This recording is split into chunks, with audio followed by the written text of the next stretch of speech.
कहानी की शुरुआत होती है ताकि नाम के एक लड़के के साथ, जो कि असल में मित्सुहा नाम की एक लड़की की शरीर में है। अभी सही समझे, तुम्हारी तरह हमारा भाई भी ताकि सोच रहा होता है पहले कहीं वो कोई सपना तो नहीं देख रहा, लेकिन आसपास देखने के बाद उसे महसूस होता है कि भैया कि कहीं उसने LGTV वाला वो ग्रुप ज्वाइन तो नहीं कर लिया। पर हमारे भाई को पता चलता है असल में एक लड़की के शरीर में है और अपना थोड़ा नोटी बनाना शुरू कर देता है। थोड़ी बहुत जांच पड़ताल के बाद हमारे भाई को समझ आ जाता है कि भैया यहाँ सीन क्या चल रहा है। तभी उसकी एक छोटी बहन आती है मित्सुहा की, और अपनी बहन को ऐसी हरकतें करते हुए देखो कहती है अबे उठ जा अब। हमारे भाई ताकि की ऐसी अश्लील हरकतों को देखने के बाद उसकी बहन वहां से चली जाती है मित्सुहा की। और तब हमारे भाई ताकि के अंदर का मर्द बना जाग जाता है। नहीं नहीं, वो नहीं जागता है, असल में अपना भाई जो होता है थोड़ी ज्यादा रिसर्च करना शुरू कर देता है। और इसी के साथ एक दिन बर्बाद करने के बाद हमें अगला दिन दिखाया जाता है जहाँ पे मित्सुहा जो होती है वो अपने परिवार से मिलती है। मित्सुहा की जो दादी होती है वो हमारी ताकी को देखते हुए कहती है कि अच्छी बात है अब तुम ठीक हो गई हो, क्योंकि कल तो तुम ऐसे हरकतें कर रही थी कि क्या ही बताएं। इसी के साथ जब हमें मित्सुहा जो होती है, हाँ ये रियल वाली मित्सुहा है, वो जैसी टीवी देखते हुए खाना खा रही होती है उसे कॉमेट के बारे में पता चलता है। ये कॉमेट हर 1200 साल के बाद धरती के पास से गुजरा। ये इवेंट काफी ज्यादा मजेदार और अमेजिंग होने वाला है। इसी के साथ मित्सुहा खाना खा लेती है और स्कूल के लिए निकलने से पहले वो अपने बालों को एक लाल रिबन से बांध लेती है। अपनी छोटी बहन योत्सुहा के साथ वो स्कूल के लिए निकल जाती है एंड अपनी बहन को एलिमेंट्री स्कूल में छोड़ने के बाद अपने दोस्तों से मिलती है जिनका नाम होता है तेसी और सोया का। सबसे पहले तो मित्सुहा के जो दोस्त होता है काफी ज्यादा खुश होता है कि कम से कम अब इसकी पागलपंती तो कम हो गई है मित्सुहा की, क्योंकि जैसी कल चल रही थी ना भाई वो तो अपरंपार थी। मित्सुहा के दोस्त कहते हैं चलो अच्छी बात है, कम से कम कल वाली हरकत है तुम नहीं कर रही। मित्सुहा को कुछ नहीं पता होता कि आखिर ये लोग किस चीज के बारे में बात करें, पर हमें पता है कि आखिर कल क्या हुआ था। जिनको कंफ्यूज हो रहा है थोड़ा मैं बता दूं, अभी मित्सुहा की बॉडी में उसकी मित्सुहा की सोल है, ताकि की नहीं। वही हमें दिखाया जाता है मित्सुहा जो होती है अपने दोस्तों से मिलती है जो कि उसका मजाक उड़ाते हैं, क्योंकि तैसी और मित्सुहा के फादर और तैसी के फादर के साथ थोड़ी सी रिलेशन है प्रोजेक्ट से रिलेटेड एंड इसीलिए ये लोग इन्हें चिढ़ाते हैं क्यूट कपल जैसे। लेकिन आगे चल पड़ते हैं, वही हमें दिखाया जाता है मित्सुहा के डैड जो कि सिटी के मेयर भी है वो उसे टोकते हैं ये कहते हुए कि सीधी कमर करके चलो। वही हमें दिखाया जाता है उसके दोस्त उस पे पीछे से हंस रहे होते हैं। वहीं तभी हमें स्कूल का सीन दिखाया जाता है जहाँ पे मित्सुहा की पहली क्लास चल रही होती है, लेकिन उसकी नोटबुक में कुछ अलग लिखा होता है। मित्सुहा जब इन क्वेश्चंस को देख ही रही होती है तभी मित्सुहा की टीचर उसे उठाती है और कहती है कि चलो अब इस पेज से रीडिंग करना शुरू कर दो। मित्सुहा इस बार जल्दी से रिस्पॉन्स कर देती है। उसकी टीचर कहती है वाह क्या बात है, आज तो भाई बड़े तेज तुम्हारे कान चल रहे हैं, कल तो तुम्हें ये सब नहीं सुनाई दिया। एंड उसकी पूरी क्लास जो होती है कहती है हाँ कल तो तुम सब कुछ भूल गई थी। मित्सुहा को कुछ समझ नहीं आता और वो कहती है आए। वहीं थोड़ी देर बाद का सीन दिखाया जाता है जहाँ पे मित्सुहा जो होती है वो तैसी से पूछती है कि क्या उसकी नोटबुक में वो सारी चीजें उसने लिखी थी। अपना सा लौंडा तैसी साफ साफ मना कर देता है, कहता है अरे ना रे। मित्सुहा के दोस्तों से बता रहे देखो कल तुम काफी ज्यादा अजीब हरकतें कर रही थी, लाइक तुम्हारे बाल नहीं बंधे थे, तुम ऐसे हरकतें कर रही थी अजीब अजीब, ना तुम्हें तुम्हारा डेस्क पता ना कुछ। एंड तब हमें मित्सुहा बताती है कि देखो कल मेरे को लग रहा था मैं किसी सपना जी रही हूँ, लाइक किसी और की जिंदगी जी रही हूँ, मुझे खुद नहीं पता क्या सब क्या हो रहा है, मेरे को तो बस वो एक सपना लगा। मित्सुहा कहती है यार मेरी तो जिंदगी वैसे ही झंड चल रही हो और ये एक अलग से चीज है, पता नहीं क्या क्या सीन चल रहा है। लेकिन तभी उसके सोया का दोस्त रिचुअल डांस की बात कर देती है एंड हमारी मित्सुहा साफ साफ मना कर देती है, कहते हैं मेरे को ये सब चीजें नहीं जीने, मेरे को टोक्यो जाना है। इसी के साथ हमें दिखाया जाता है शाम का सीन जहाँ पे सोया का भी हमारी मित्सुहा की बात से एग्री करते हो, कहती है हाँ बिल्कुल तुमने सही कहा, यहाँ पे तो भाई कुछ भी नहीं है शहरों जैसा। 2 घंटे के लिए यहाँ पे ट्रेन आती है, बाकी सारी चीजें 9 बजे बंद हो जाती हैं, ना कोई बढ़िया स्टारबक्स जैसी जगह है यहाँ पे, सब कुछ बेकार। इतना सुन के तैसी काफी ज्यादा अनॉय हो जाता है और कहता है बस बहुत हो गया तुम्हारा, चलो कॉफी भी चलते हैं। दोनों लड़कियों को लगता है कि भैया ये बंदा स्टारबक्स ले जाएगा, लेकिन ये नहीं पता चलता ये बंदा तो सीधे टपली पे ले गया है, कहता लो भाई चाय पियो। वेल्डिंग मशीन से कॉफी पिलाने के बाद अपना भाई बिल्कुल एक चैट की तरह अपनी सोया का दोस्त के साथ हैंग आउट कर रहा होता है और हमारी जो मित्सुहा होती है वो अपने घर वापस आ जाती है। हमारी मित्सुहा असल में घर में आने के बाद असल में उनके वहाँ पे एक रिचुअल होता है उसकी तैयारी कर रही थी। वो असल में धागों को गूंज रही थी जो कि एक तरह का रिचुअल होता है इन लोगों का। हमें बताया जाता है हमारी मित्सुहा का जो सरनेम है मियामिज़ू, वो असल में उसे उसकी मॉम से मिला है एंड मियामिज़ू असल में उन लोगों के एक गॉड है और उन्हीं की भक्ति में ये सारे काम किए जाते हैं रिचुअल वाले। ये सारे रिचुअल जो है इन्हें निभाते निभाते असल में 200 साल हो चुके हैं। हमारे मित्सुहा के जो डैड होते हैं यानी तोशिकी, मित्सुहा की मॉम से शादी की थी तब उन्होंने उनका सरनेम लिया था और उनके रिलीजन को फॉलो किया था। हालांकि उनकी डेथ के बाद उन्होंने अपने पॉलिटिशियन बनने के सपने पे ज्यादा फोकस किया ना कि इन रिलीजन चीजों पे। लेकिन इस बात से हमारी जो ग्रैनी थी वो बिल्कुल भी खुश नहीं थी एंड उन्होंने इस चीज के साफ साफ मना किया एंड इसी के साथ हमारे जो मित्सुहा के डैड थे वो उन्हें छोड़ के चले गए उनकी दादी के रेख देख में। वहीं दूसरी तरफ सीन शिफ्ट होता है, हमें दिखाया जाता है तैसी के घर का सीन जहाँ पे उसके जो फादर होते हैं जो कि कॉन्ट्रैक्टर होते हैं।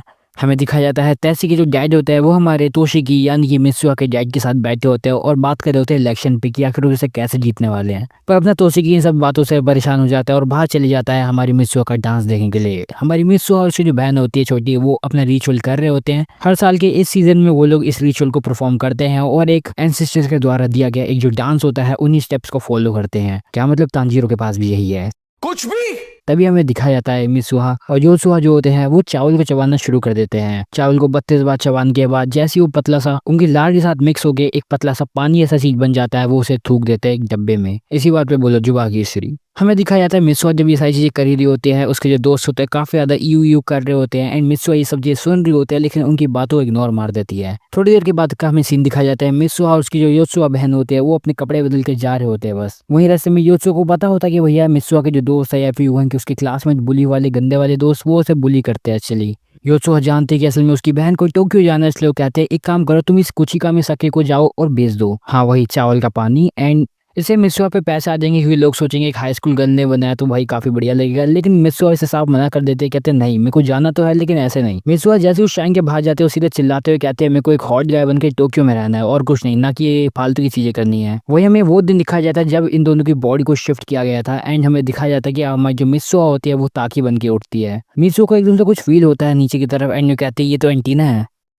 मित्सुहा को लग रहा होता है कि ये सब एक ड्रीम है, लेकिन इतना ज्यादा रियल कैसे है ड्रीम। ताकि की जाए ताकि को नीचे बुलाते हैं, यानी हमारी मित्सुहा को। मित्सुहा नीचे जाती है एंड ताकि की जाए कहता है तुम खाना खा लेना मैं जाता हूँ। मित्सुहा को स्कूल भी जाना होता है, लेकिन तभी सुकासा नाम के एक बंदे का हमारे तोकी को आता है एक मैसेज। लेकिन स्कूल जाने से पहले हमारी मित्सुहा को अपने कपड़े तो बदलने ही पड़ेंगे एंड उससे पहले वो रेस्ट रूम जाके आती है और कहते हैं ये क्या सीन था। खतरनाक सांपों से खेलने के बाद हमारी मित्सुहा जैसे तैसे पहुंच जाती है बाहर और निकल जाती है अपने स्कूल के लिए। हालांकि ब्यूटी को देखने के बाद टोक्यो की वो काफी ज्यादा हैरान हो जाती है क्योंकि यही तो वो एक्सपेक्ट कर रही थी। इतनी सारी भीड़, गाड़ियां, इतनी लंबी लंबी बिल्डिंग्स एंड ये सब देखने के बाद हमारी जो काफी ज्यादा खुश थी कि भाई फाइनली वो टोक्यो में है। इवन स्कूल जाते टाइम वो भूल गई थी रास्ता क्या है, क्योंकि शायद उसे पता ही नहीं था कि रास्ता क्या है। वहीं लंच में उसे सुकासा मिलता है और कहता है आओ भाई चलो खाना खाते हैं। वहीं खाना खाते टाइम जो उसके दोस्त होते हैं हमारे तोकी के, वो कहते हैं ये तू क्या हरकतें कर रहा है, तू तो बिल्कुल लड़कियों जैसी हरकतें कर रहा है, ये ऐसे थोड़ी बैठता है तू। वहीं इसके बाद ये लोग चले जाते हैं शाम को एक कैफ में, जहाँ पे जाके ये लोग खाना पीना खाते हैं। मित्सुहा काफी ज्यादा एक्साइटेड होती है क्योंकि मित्सुहा ने ऐसी जगह कभी नहीं देखी होती है एंड उसे देख के काफी ज्यादा चौंकी हुई होती है। लेकिन जैसे वो उन प्राइसेस को भी देखती है वो और भी ज्यादा चौंक जाती है। हालांकि फिर भी वो काफी सारा खाना ऑर्डर कर लेती है और सब कुछ खा जाती है। लेकिन तभी मित्सुहा को एक नोटिफिकेशन आता है उसकी पार्ट टाइम जॉब के लिए। लेकिन दिक्कत ये नहीं कि मित्सुहा की असल में अभी पार्ट टाइम जॉब है, उसे तो यही नहीं पता असल में कि आखिर जाना कहाँ है। और जैसे ताकि के दोस्त ये बात सुनते हैं वो कहते हैं अबे तू थोड़ा है क्या। वहीं दूसरी तरफ में दिखाया जाता है मित्सुहा जैसे तैसे पहुंच जाती है उसी पार्ट टाइम वाली जॉब पे जगह, जहाँ पे वो काफी सारी गलतियां भी करती है ऑर्डर्स लेने में एंड डिलीवर करने में। हालांकि ये सब देखने के बाद वहाँ के जो शेफ होते हैं उसे काफी सारे डांट लगाते हैं। वहीं जब वो एक बार ऐसे ही ऑर्डर दे रही थी, एक अमीर बाप की औलाद जो होती है वो हमारी मित्सुहा को कहते हैं कि आखिर तुमने ये टूथपिन क्यों डाल रखी है आखिर मेरे पिज्जा में, क्या तुम्हें पता नहीं है। लेकिन हमारी मित्सुहा कहती है भैया ये एक इटालियन है तो यहाँ पे पिज्जा में ये तो मिलेगा ही ना। एंड ये सुन के वो बंदा भड़क जाता है, लेकिन वहाँ पे एक दूसरी लड़की आ जाती है एंड सब कुछ संभाल लेती है। वहीं जब जैसे ही रेस्टोरेंट बंद होने वाला होता है हमें दिखाया जाता है ओकाजोरा नाम की जो वेट्रेस होती है वो हमें मित्सुहा को थोड़ा सा कंफर्ट देते हैं, कहते हैं तुम्हारी कोई गलती नहीं कि वो बंदा ऐसा ही था। लेकिन तभी ओकाजोरा ये रियलाइज करते हैं कि असल में वही जो अमीर बाप की औलाद थी उसने ये सारा काम किया है, यानी कि उसकी स्कल्ट फाड़ दी है। ओकाजोरा की ऐसे स्कल्ट फटी हुई देख के मित्सुहा उसे एक कमरे में ले जाते हैं और कहते हैं कि मेरे को अपने कपड़े उतार के दो। क्या बोला तूने? ओकाजोरा कहते हैं तू कुछ फूक फूक क्या है क्या, लेकिन बाद में पता चलता है असल में अपना जो मित्सुहा थी वो असल में कुछ पे पैटर्न बना देती है एंड उसे सिल देती है। ओकाजोरा को लगता है कि भैया ये बंदे यानी ताकि को तो काफी कुछ आता है, कितनी बढ़िया स्किल्स है इस पर, लेकिन उसे क्या पता था असल में ये तो मित्सुहा है। वहीं दूसरी तरफ में दिखाया जाता है जैसे तैसे करके मित्सुहा जो होती है अपने घर आ जाती है एंड जैसे हमारे ताकि का फोन चेक कर रही होती है उसे पता चलता है कि अपना भाई जो ताकि है वो अपना रेगुलरली जो डे शेड्यूल होता है यानी जो भी उसने आज किया होता है वो सब लिखता है, एक तरह से डायरी मान लो। एंड वो भी वो सब चीजें कर देती है एंड उसके बाद सो जाती है। वहीं अगले दिन जब ताकि उठता है वो अपने देखता है फोन को जिसमें उसके किसी ने डायरी लिखी हुई होती है एंड इस चीज को देखने के बाद ताकि अपने दोस्तों से पूछता है कि क्या उन्होंने उसकी डायरी लिखी थी, लेकिन वो लोग कहते हैं नहीं हमें कुछ नहीं पता भाई। इवन जब ताकि अपने काम पे पहुंचता है वहाँ पे काफी सारे लौंडे उसे कहता है भाई तू कितना हरामी है भाई, तू लड़कीबाजी कर रहा है यहाँ पे, हमारी सेंसाई को उठाने की कोशिश कर रहा है, ज्यादा गर्मी नहीं आ रही तेरे अंदर। वही हमें दिखाया जाता है वहाँ पे ओकाजोरा आती है और हमारे भाई को हेलो कहती है और बाकी लोगों की चल जाती है। वहीं कुछ दिन ऐसे ही बीत जाते हैं और हमें दिखाया जाता है रोज रोज का इन लोगों का हो जाता है कि एक दूसरे की बॉडी में शिफ्ट करना, ताकि मित्सुहा के लिए हर दिन कुछ ना कुछ नया क्वेश्चन छोड़ते हुए जाता है एंड हमारी मित्सुहा को उसके बारे में पता चलता है कि आखिर ताकि उसकी बॉडी के साथ क्या करता है, क्या मतलब अपना भाई अपने आप को कंट्रोल नहीं कर पाता। वही हमें दिखाया जाता है जैसे अपनी मित्सुहा जाती है अपनी क्लास में सब लोग उसी को घूरने लगते हैं, इनसे बताते हैं कि भैया तुम काफी ज्यादा अजीब बिहेव करती हो। जैसे कि जब आर्ट क्लास होती है जब उसके दोस्त उसके मजाक उड़ा रहे होते हैं तो हमारी जो मित्सुहा की बॉडी में जो ताकि होता है वो उन सबको बुली करता है, कहता है अच्छा बेटा फालतू। वहीं सिर्फ इतना ही नहीं, दोनों एक दूसरे के फोन में काफी सारी चीजें लिखते रहते हैं और ये भी पता चलता है हमारी मित्सुहा को कि भैया काफी सारे क्वेश्चंस है और अलग अलग नोट्स है जो हमारे ताकि ने मित्सुहा के लिए छोड़े हैं। दोनों को पता चल जाता है कि भैया ये दोनों असल में बॉडी शिफ्टिंग कर रहे हैं और अब धीरे धीरे ये इन दोनों का रोज का होने लगा है।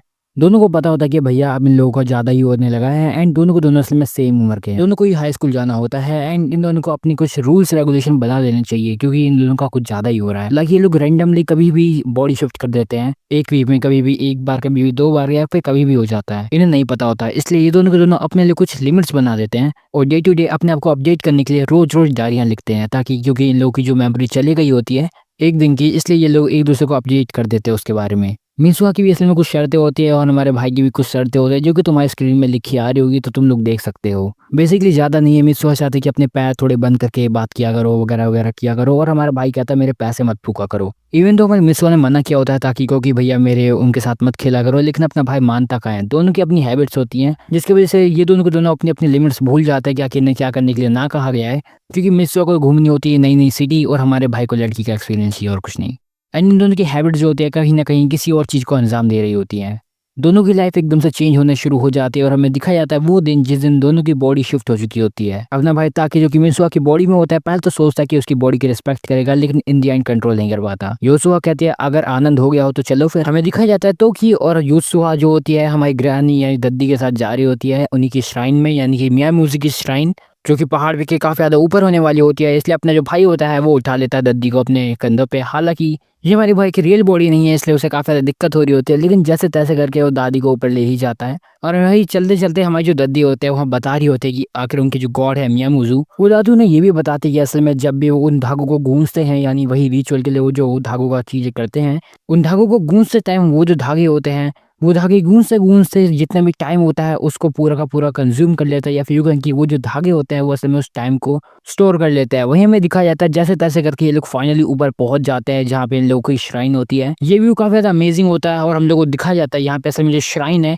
उसके पास एक लेक है जिसे पार करने के बाद ये लोग दूसरी दुनिया में पहुंच जाएंगे। यानी ये जो लेक है असल में इन दो दुनियाओं के बीच में आती है। और हमें हमारी दादी जी बताते हैं कि असल में यहाँ पे असल में सीन ऐसा है कि तुम जब भी इस दुनिया में आते हो तुम्हें यहाँ पे कुछ कीमती छोड़ के जाना पड़ता है, और यहाँ पे असल में वो अपना वो चावल वाला पानी छोड़ के जाएंगे। एंड उसी को वहीं पे छोड़ने के बाद दोनों बहनें जाती हैं उस टनल वनल या फिर शाइन के अंदर जाने के बाद उसे छोड़ के आ जाती है। उस दूसरी दुनिया से बाहर आने के बाद ये लोग जैसे एक लेक के पास पहुंचते हैं, वहाँ पे योसुआ बोलती है मिसुआ को कि यहाँ से वो जो कॉमेट है वो काफी क्लियरली दिख जाएगा और काफी ज्यादा अमेजिंग भी होगा। लेकिन हमारे भाई को तो कुछ कॉमेट के बारे में पता ही नहीं होता एंड वो नालायकों की तरह पूछ देता है कि आखिर कौन सा कॉमेट। एंड दादी कहती है अबे। वहीं अगले दिन अपना भाई उठता है और एकदम से रोने लग जाता है और सोचता है कि आखिर वो क्यों रो रहा है। और सुबह उठने के बाद अपने भाई को पता चलता है कि असल में आज उसकी ओकाडोरा के साथ डेट है। क्या मतलब छोरीबाजी कर रही थी वो लड़की। अपना भाई सुबह फटाफट से जाता है ओकाडोरी के पास, एकदम से जैसे वहाँ पे पहुंचता है ओकाडोरी उसके पीछे से आते हैं और कहते हैं हाँ भाई चले फिर। नहीं भाई नहीं बोलती वो। वैसे मित्सुहा दलाली काफी अच्छी करती है। वहीं हमें दिखाया जाता है हमारी जो मित्सुहा होती है वो भी उठती है। वहीं सरप्राइजिंगली उठने के बाद वो एक चीज नोटिस करते हैं कि उसके आंखों से एकदम से आंसू आने शुरू हो चुके हैं एंड इसको नहीं पता क्यों। वहीं दूसरी तरफ में एक टोक्यो का सीन दिखाया जाता है जहाँ पे अपना भाई जो होता है ओकाडोरी के साथ डेट पे होता है। हालांकि उसे कुछ पता नहीं होता, अपना भाई बिल्कुल नालायक होता है क्योंकि अपने भाई को डेट के बारे में कुछ भी नहीं पता होता। हालांकि मित्सुहा ने उसके लिए कुछ नोट्स तो छोड़े होते हैं, लेकिन दोनों ही सिंगल थे तो उन्हें कुछ खास पता नहीं होता और मित्सुहा के नोट्स बिल्कुल ही धरे के धरे रह जाते हैं, जैसे कि मेरी नोटबुक्स पूरे साल। ओकाडोरी को असल में काफी ज्यादा थोड़ा शक होने लगता है कि अपना भाई थोड़ा नॉर्मल बिहेव नहीं कर रहा है। लेकिन जैसे वो लोग एक आर्ट एग्जीबिशन को देख रहे होते हैं, अपना भाई को इतोमोरी लेक की एक पिक्चर दिखती है एंड वो अपना भाई उन दोनों को ही याद करने लगता है, मित्सुहा और उसकी बहन को। वहीं जब शाम हो जाती है अपना भाई ओकाडोरी से पूछता है कि आखिर डिनर करने कहाँ चले गए, लेकिन वो साफ मना कर देती है। कहते हैं कि नहीं, एक मेरे को लग रहा है कि आज के लिए इतना काफी होगा। हालांकि मैंने डेट की हाँ इसलिए की थी क्योंकि मेरे को पता चला था तुम्हें मुझ पे क्रश है एंड इसीलिए मैंने ये हाँ की थी। लेकिन अपना भाई सोचता है यार ये क्या बोल दिया अपना, ताकि भाई ब्लश मार रहा होता। तभी ओकाडोरी कहती है मेरे को तो लगता है अब तुम किसी और के बारे में सोचने लगे हो, शायद तुम किसी और को पसंद करते हो। और इसी के साथ वो उसके टाइम के लिए थैंक यू बोलने के बाद वहां से चले जाती है। वहीं इसके बाद अपने जो भाई होता है वो मित्सुहा के नोट्स को पढ़ने लगता है एंड उसे पता चलता है कि मित्सुहा ने उसे बताया था एक कॉमिक के बारे में, लेकिन अपने भाई को उसके बारे में फिर भी कुछ नहीं पता होता। स्टिल ताकि जो होता है बिल्कुल बहुत बड़ा नालायक होता है, गधा होता है, इसलिए वो एक काम करता है हमारी मित्सुहा को कॉल ही लगा देता है क्योंकि उसने असल में अपना नंबर दे रखा था। वहीं दूसरी ओर हमें दिखाया जाता है मित्सुहा को जिसको एक कॉल आता है, लेकिन वो तैसी का होता है। तैसी मित्सुहा को बोलता है कि चलो एक काम करते हैं हम तीनों चलते हैं उस कॉमेट को देखने के लिए, और हमें शाम का सीन दिखाया जाता है। तैसी सायाका दोनों एकदम से शॉक हो जाते हैं हमारी मित्सुहा को देख के क्योंकि उसने अपने बाल काट दिए थे। पहले तो दोनों को ये बात हजम होती नहीं है एंड वो लोग काफी ज्यादा स्टोरीज बनाना शुरू कर देते हैं, जैसे कि शायद इसका अपने सीक्रेट बॉयफ्रेंड से ब्रेकअप हो गया होगा। लेकिन फाइनली तीनों साथ में कॉमेट को देख लेते हैं। वहीं दूसरी तरफ हमें दिखाया जाता है ताकि को जो कि लगभग 10 से ज्यादा बार कॉल लगा चुका होता है हमारी मित्सुहा को, लेकिन वो उठा ही नहीं रही होती है। इसलिए अपने भाई सोचता है कि चलो ठीक है अगली बार जब वो बॉडी शिफ्ट करेंगे तब एक दूसरे को बता देंगे। लेकिन एक डायलॉग होता है, किस्मत बड़ी कुत्ती चीज़ है। एंड हमें यही पता चलता है, काफ़ी दिन बीत जाते हैं, हफ्ते बीत जाते हैं, लेकिन दोनों की बॉडी शिफ्ट नहीं हुई होती है। अपना भाई काफ़ी ज़्यादा बेचैन होता है कि आखिर बॉडी शिफ्ट क्यों नहीं हो रही है, एंड सीधे अपने हाथ में सारा मामला ले लेता है और मीशो के घर को ढूंढने की कोशिश करता है, क्योंकि उसे उसका एड्रेस नहीं पता ढंग से। इसलिए वो पिक्चर्स बनाना शुरू कर देता है उसके आसपास की जगहों की और मैच करने की कोशिश करता है।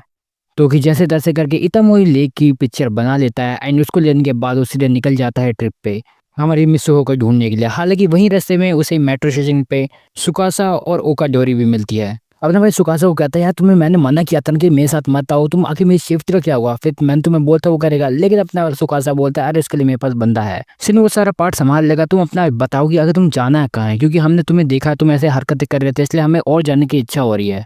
और साथ में ओकाडोरी को भी। इसलिए वो लोग असल में हमारे भाई के साथ जा रहे हैं, क्योंकि वो लोग भी उस ऑनलाइन फ्रेंड से मिलना चाहते हैं हमारे भाई के, जिसके लिए हमारा भाई इतना ज़्यादा एक्साइटेड हो रखा है। ट्रेन चेंज करने पे अपना भाई सीधे चले जाता है अपने सफ़र पे। सुकासा और ओकाडोरी पूछते हैं कि आखिर वो लड़की रहती कहाँ है, लेकिन अपने भाई कहता है मेरे को कुछ भी आइडिया नहीं है भाई, मेरे पास उसका नंबर था, वो नंबर उठा नहीं रही है, एंड एक पिक्चर है, बस उसी के बलबूते मैं यहाँ पे आया हूँ, बाकी भाई भगवान संभाले, जो होगा देखा जाएगा। एंड ऐसे ही रास्ते भर में अपना भाई बस इसी लेक को लेते हुए वो जगह जगह लोगों से पूछता है, लेकिन इन दी एंड उसे मिलती तो निराशा ही है। कुछ भी कहो, असली मजे तो यहाँ पे सुकासा और ओकाडोरी ही ले रही है। वहीं हमें दिखाता है शाम के खाने के लिए अपना भाई होता है रमेन, ये सब खा रहे होते हैं एक दुकान पे बैठ के। वहीं दुकान की एक वेट्रेस वहाँ पे आती है एंड उस पिक्चर को देख के पहचान जाती है और वो हमारे ताकी को बताता है कि असल में ये है इतामोरी टाउन। इस बात को सुनने के बाद सीधे अपना ताकी जो होता है काफी ज्यादा एक्साइटेड होता है और पूछता है कि आखिर ये टाउन है कहाँ, मेरे को बताइए प्लीज। लेकिन उसी टाइम हमारे सुकासा ओकाडोरी को भी याद आ जाता है उस इंसिडेंट के बारे में, जिसके कारण अभी तक वो शेफ भी चुपी थे। वहीं अपना भाई जो होता है सीधे जाता है इतामोरी टाउन में एंड वहाँ पे देखता है कि यहाँ पे बहुत ही खतरनाक वाला डिजास्टर हुआ है एंड जिसके वजह से यहाँ पे जितने भी टाउन थे, घर थे, सब कुछ बस धूल हो चुकी है और कुछ नहीं बचा। एंड सिर्फ इतना ही नहीं, बल्कि सरप्राइजिंग वाली बात तो ये है कि हमारे सुकासा होता है हमारे भाई को बोलता है कि असल में जो तुम बात कर रहे हो तुम्हारी ऑनलाइन फ्रेंड, वो यहाँ पे हो ही नहीं सकती है, क्योंकि लगभग 3 साल बीत चुके हैं इस जगह को खंडर बने हुए। तो इंसानों को तो पता नहीं, लेकिन बंदर भी यहाँ पे शायद ही रहते होंगे। ताकि को भी याद आता है वो कॉमेट वाला सीन जो कि 3 साल पहले हुआ था, लेकिन हमारे ताकि इस चीज़ को बिल्कुल नहीं मानना चाहता है, क्योंकि उसके पास मित्सुहा के नोट्स है। हालांकि वो नोट्स जैसे वो निकालता है वो एकदम से डिलीट होना शुरू हो जाते हैं। हमारा भाई बिल्कुल रोने को हो रहा होता है जैसे वो ये चीज़ देखता है कि उसके सारे मैसेजेस एकदम से डिलीट हो चुके हैं। इसलिए अपना भाई जो होता है एकदम से पास वाली लाइब्रेरी में जाता है और रिसर्च करता है। वहीं हमारे भाई की रिसर्च में मदद करने के लिए सुकासा और ओकाडोरी जो होते हैं अपनी सारी इन्फॉर्मेशन को बताते हैं हमारे भाई को। वो बताते हैं लगभग 3 साल पहले अक्टूबर की बात है, जब इतामोरी टाउन में ये फेस्टिवल हो रहा था और सामने से हमारा कॉमेट जा रहा था। सब लोग वहाँ पे वेट करके उस कॉमेट को देख रहे थे, उसके नज़ारे। लेकिन तभी उस कॉमेट में से एक टुकड़ा नीचे गिर गया। उस आसमान से गिरते हुए लाल टुकड़े ने लगभग 500 लोगों की जान ले ली और 1/3 पूरे विलेज की या फिर टाउन की। तभी ताकि उन मरे हुए लोगों की लिस्ट देखने लगता है जो कि उस इंसिडेंट में मरे थे एंड वहाँ पे उसे मित्सुहा का भी नाम दिख जाता है। एंड इस चीज़ को देखने के बाद अपना भाई डीप शॉक में चल जाता है, क्योंकि कैसे कोई बंदा जो 3 साल पहले मरा है वो 3 हफ्ते पहले हमारे भाई से बात कर रहा था, ये होना नामुमकिन के बराबर हो। हमारा भाई इस चीज को सोचते ही बिल्कुल उसका सर दर्द होना शुरू हो जाता है, क्योंकि वो रोज जिससे सवाल पूछता था, रोज जिसके साथ बॉडी शिफ्ट करता था, उसका क्या हो गया। हमारे भाई की यादें धीरे धीरे मिटनी शुरू हो जाती है और हमें वहीं दूसरा सीन दिखाया जाता है जहाँ पे सायाका ओकाडोरी से पूछता है कि आगे तुम्हें क्या लगता है, क्या ये जो हमारे भाई के साथ ताकी के साथ हो रहा है सही है, क्या तुम उसकी स्टोरी पे बिलीव करती हो? लेकिन हमारी ओकाडोरी कहते हैं कि भैया सीन ऐसा कि यार मैं कुछ कह नहीं सकती, क्योंकि असली में हमारे जो भाई के अंदर जो चेंजेस आजकल आए हैं वो कुछ ज़्यादा ही अमेजिंग है एंड से काफ़ी ज़्यादा पसंद भी है। और जो स्टोरी हमारे भाई ने ओकाडोरी को बताया था तो उसी के हिसाब से, यानी किसी से मिल नहीं चल सकता उसी के बारे से, लेकिन वो हाँ उसके बाद में उससे संभालने में कोई उसे नहीं है। वहीं दूसरी अपना जो ताकि होता है वो काफ़ी सारी चीज़ें जल्दी जल्दी भूलना शुरू कर देता है, लेकिन उसे वो यादें अभी भी याद होती है एंड वो सोच रहा होता है कि कहीं वो सब एक ड्रीम तो नहीं था, बल्कि अपना भाई मित्सुहा का नाम भी भूल चुका होता है अब तक। वहीं हमें दिखाया जाता है ओकाडोरा उस कमरे में आती है और हमारे भाई से पूछते है, तो आखिर मेरे को ये बताओ, आखिर तुम्हारे हाथ में जो धागा है कॉर्ड है ये आखिर किसने तुम्हें दी? अपना भाई कहता है, देखो यार मेरे को इसके बारे में कुछ खास तो पता नहीं है, लेकिन मेरे को इतना पता है ये एक लकी चार्म है। वो बताता है कि असल में जो धागा है ये फ्लो ऑफ टाइम को रिप्रेजेंट करता है। इसी के साथ हमारे ताकि को याद आती है उस श्राइन की बात है जो उस दादी ने बताई थी,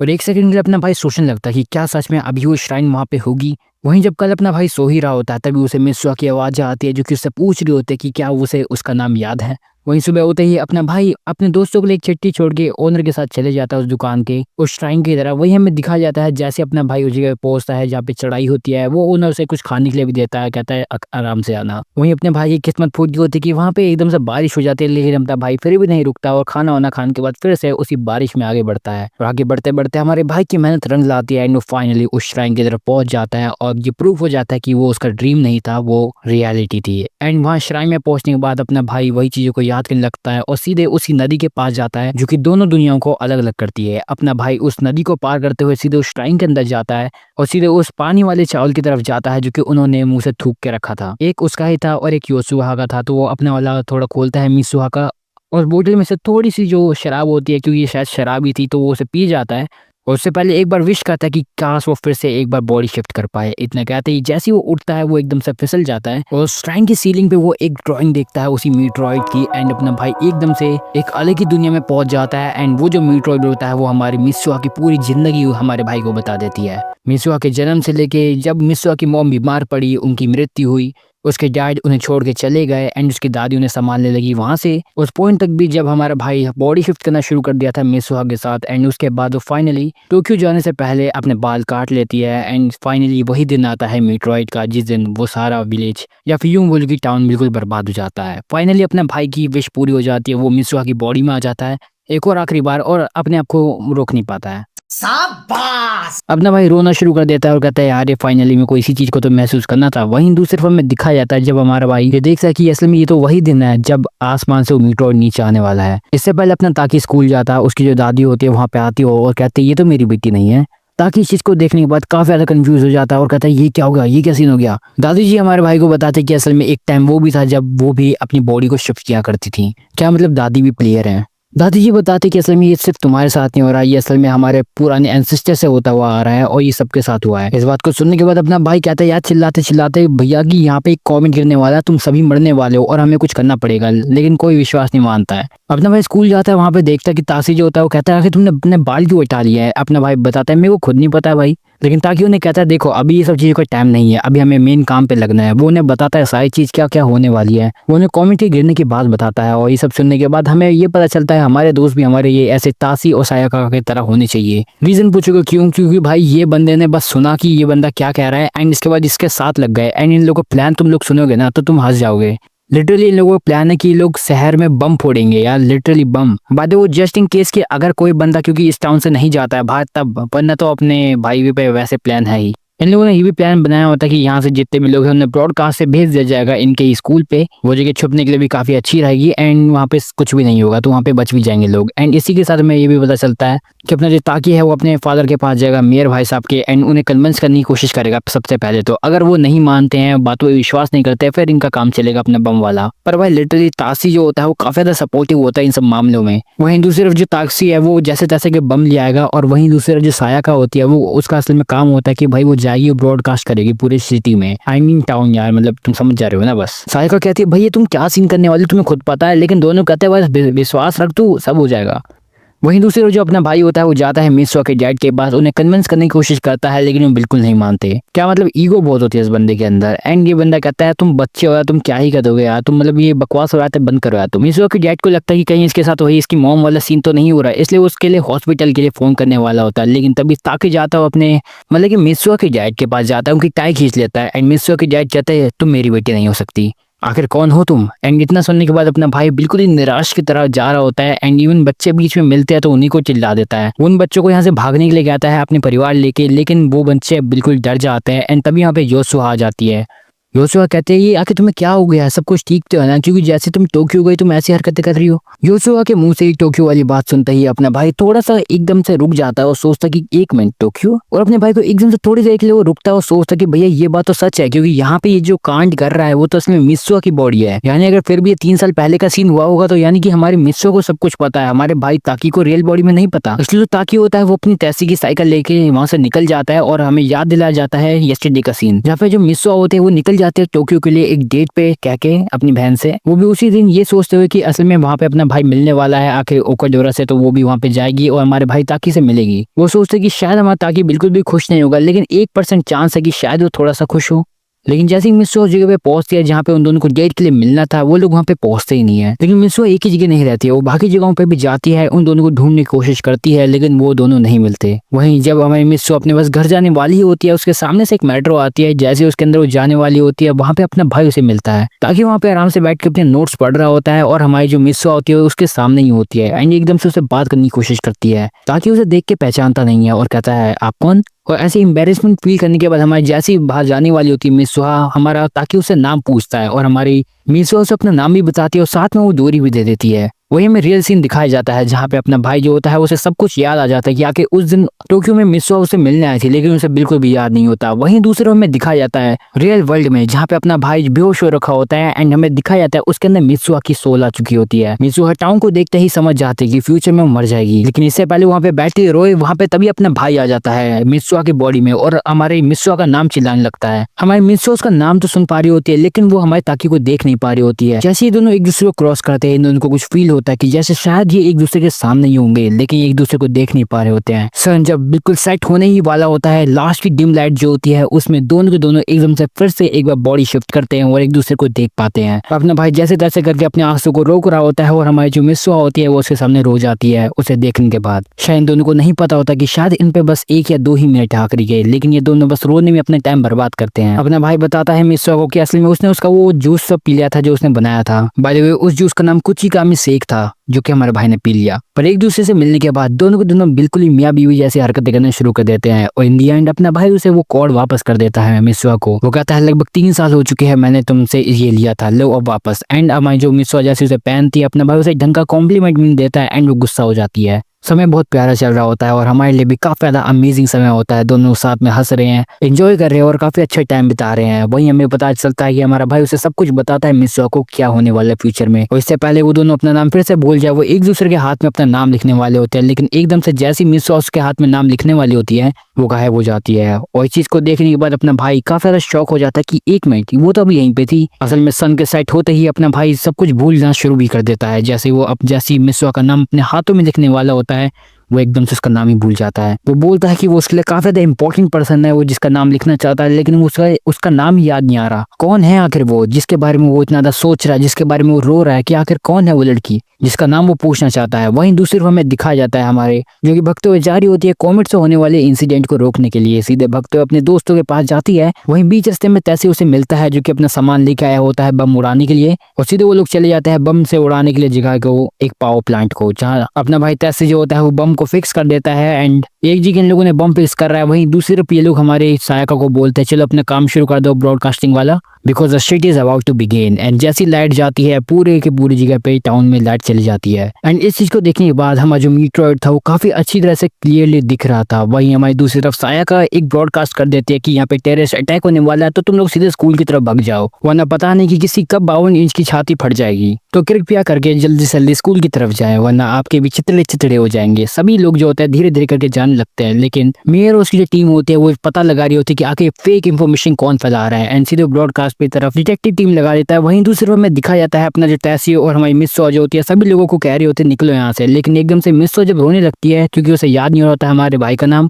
वो भी ताकि का नाम भूल जाती है। लेकिन तैसे उसे कहता है यार मेरे को नहीं पता तुम्हें क्या हो रहा है, लेकिन यार प्लीज थोड़ी देर के लिए बस अपने आप को कंट्रोल करो और अपने बाप के पास जाओ उससे एक बार बात करके आओ, क्योंकि हमें पता चलता है कि असल में उस लड़की को पकड़ा जा चुका है जिसने सारा कांड किया था यानी सायका को। और एक दूसरी अनाउंसमेंट भी कर दी जाती है कि असल में जो भी आपको न्यूज बताई गई थी वो बिल्कुल फेक थी, ऐसा कुछ नहीं होने वाला। वहीं जब मिसुहा जो होती है अपनी डैड की तरफ जा ही रही होते हैं वहीं वो आसमान में देखते कि असल में वो जो कॉमेट है उसमें से एक टुकड़ा नीचे गिर गया है। पूरा जापान इस हिस्टोरिक मूवमेंट को देख रहा होता है, इवन हमारा ताकि भी। वहीं मिसुहा भी जब भागते भागते जा ही रही होती है आसमान की तरफ देखते हुए कि असल में वो टुकड़ा सही में गिर रहा है नीचे।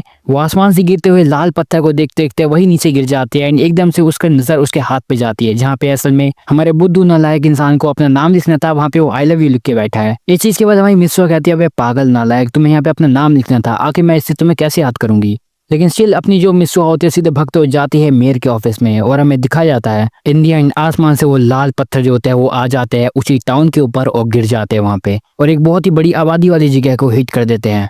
पूरे टाउन की अम्मा बहन करने के बाद वहाँ पे बिल्कुल धूल मिट्टी बची होती है। हमें एकदम से शीन शिफ्ट होता हुआ दिखाया जाता है हमारे भाई ताकी की तरफ जो अगले दिन सब कुछ भूल चुका होता है और उसी माउंटेन के ऊपर रहता है। 5 साल बीत जाते हैं और हमें दिखाया जाता है अपना भाई जैसे एक लाल रिबन वाली लड़की को देखता है उसके पीछे भक्त हो जाता है बिना किसी रीजन के। अब अपने जो ताकि है वो असल में इंटरव्यूज के लिए अब अप्रोच कर रहा होता है और काफी सारे इंटरव्यूज देता है क्योंकि उसे अब जॉब चाहिए होती है।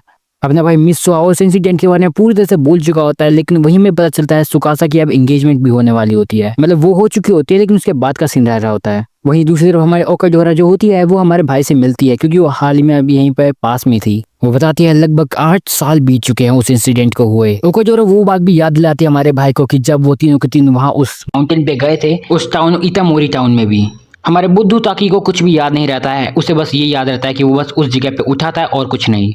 लेकिन ओकाजोरे की बात सुनने के बाद अपना जो भाई होता है थोड़ा सा क्यूरियस हो जाता है, उस जगह के बारे में जानने की कोशिश करता है। और सरप्राइजिंगली हम लोगों को पता चलता है कि असल में जब वो इंसिडेंट हुआ था तब वहाँ पे एक भी बंदे की जान नहीं गई थी, क्योंकि जापान की इवैक्यूएशन टीम जो थी वहाँ पे ऑलरेडी आ चुकी थी और सभी नागरिकों को बचा गई थी। वैसे तो अपना भाई उस जगह में उस टाउन में किसी को जानता नहीं था, लेकिन फिर भी वो उस जगह के बारे में काफी ज्यादा क्यूरियस होता है। इसी के साथ ओकाजोरा भी वहाँ से चली जाती है और हमें दिखाया जाता है हमारे भाई को जो कि असल में बारिश की वजह से एक कैफे में बैठा होता है। वहीं हमें कुछ कपल्स को दिखाया जाता है जो कि अपनी बात कर रहे होते हैं शादी की। हालांकि वो सायाका और तैसी होते हैं, लेकिन हमारा भाई उन्हें नहीं जानता इस टाइम पे। हमारा भाई अब उन्हें ऑलरेडी भूल चुका है। वहीं एक रास्ते में जाते हुए हमारा भाई गलती से मित्सुहा के बगल से गुजरता है, लेकिन वो उसे नोटिस नहीं करता है। वहीं ऐसे टाइम बीतता रहता है, दोनों के दोनों अपने काम पे जाते हैं। वही नॉर्मली उठना टोक्यो में, उसके बाद अपने काम पे जाना, तैयार होना। वहीं जब एक दिन वो दोनों अपने काम पे जा ही रहे होते हैं, एक दूसरे को नोटिस करते हैं अलग अलग ट्रेन में, एंड ट्रेन से निकलने के बाद एक दूसरे की तरफ भागते हुए जाते हैं। फाइनली एनिमे वर्ल्ड के उस हिस्टोरिक सीढ़ियों के पास वो लोग पहुंचते हैं। एक दूसरे से बात करने चाहते थे, लेकिन एक दूसरे से पहले कोई कुछ बोल ही नहीं पाया। लेकिन हमारे ताकि भाई से बिल्कुल भी रहा नहीं गया, एंड वो पीछे मुड़ते हुए उस लड़की से पूछता है कि हम कभी मिले हैं, एंड वो लड़की कहती है शायद हाँ।